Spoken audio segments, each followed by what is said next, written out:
তোমাকে দেবে না বললাম তো, তোমাকে দেবে না। তোমরা এখন ভাবছো যে মা ছেলের মধ্যে কী দেওয়া নেওয়ার বিষয়ে কথা হচ্ছে। বিষয়টা হচ্ছে ওকে আমি বাড়ির থেকে বলে নিয়ে এসেছিলাম যে আমি দাঁতের ডাক্তারের কাছে যাব, আমাকে ইঞ্জেকশান দেবে।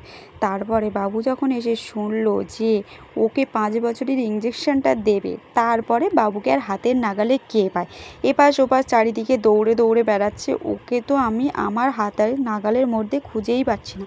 ও আমার আশেপাশে আর আসছেও না। ওকে অনেক ডেকে বুঝিয়ে শেষমেশ আমি বললাম তুমি আমার পাশে এসে শোনো।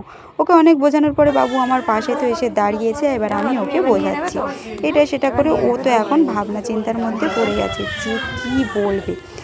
এবার শেষমেশ অনেক কথা বলার পরে ও রাজি হলো। রাজি হওয়ার পরে ওকে নিয়ে আমি কোলে বসালাম। তারপরে যেই সুচটা দেখলো অমনি ছুটে পালিয়ে গেল।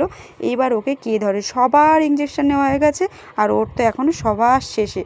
ওকে আমি হাতের নাগালে খুঁজেই পাচ্ছি না। শেষমেশ ওর বাবাকে ডাকলাম যে তুমি আসো, আমার দ্বারাই হচ্ছে না। ওর বাবাকে দোকান থেকে ডাকার পর ওর বাবা চলে এলো। এসে ওর বাবার সঙ্গে লাফাতে লাফাতে গিয়ে এবার দিদিমণিরা ভাবছে যে ওকে দেবে কী করে আর তুমি বাড়িতে সামলাই কী করে। অনেক কষ্ট করে ওকে ইঞ্জেকশনটা তো দেওয়ালাম। দেওয়ানোর পরে দেখো ও দেখছে কোথায় দিয়েছে।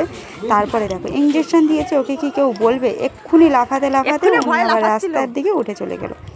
এইবার হচ্ছে মেন জায়গায়, ওকে আমি বলেছি আমি ওকে ইঞ্জেকশনটা দেওয়ার পরে ঘুরতে নিয়ে যাবো। এখন বলছে তুমি আমাকে বলেছো ইঞ্জেকশন দেওয়ার সময় ঘুরতে নিয়ে যাবো, কিন্তু কি করলে আমি যেই বলেছি দুপুরবেলা এখন যাব না, অমনি কান্নাকাটি শুরু।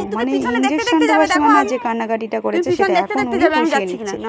যাই হোক, তোমাদের ঘরে এরকম বাচ্চা কাচ্চা থাকলে, দুষ্টু বাচ্চা কাচ্চা থাকলে আর ইঞ্জেকশন দেওয়ার সময় তোমাদের কেমন রিয়াকশান হয় অবশ্যই মায়েরা কিন্তু কমেন্টে জানাবে। আজকের ভিডিও এইটুকু, সবাই ভালো থেকো।